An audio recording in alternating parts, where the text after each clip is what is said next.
তাহলে যে দলে আল্লাহর কোরআন নাই সেই দল করা হারাম। কথা বলেন। তাহলে বিচার বলুন তো, আল্লাহর কোরআন দিয়ে কি এতদিন বিচার হয়েছিল?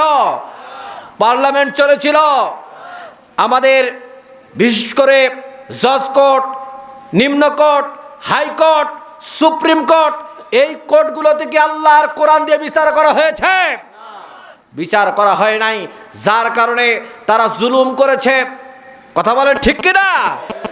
বিচারের নামে, প্রহসনের নামে কোরআনের পাখি আল্লামা দেলোয়ার হোসেন সাঈদীকে প্রথমে ফাঁসির রায় দেওয়া হয়েছিল। কথা বলেন ঠিক কিনা?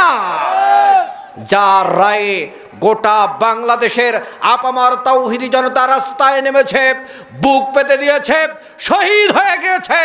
কিন্তু সেই সময়ে প্রমাণ করে দিয়েছে যারা জালিম স্বৈরাচারী সরকার, তারা কিন্তু ইমানদার লোকদের উপরে অগোচরে মানে এমনভাবে গুলিবর্ষণ করেছে, আমরা দেখেছি অনেকেই শহীদ হয়েছে। কথা বলেন ঠিক না ব্যাঠে?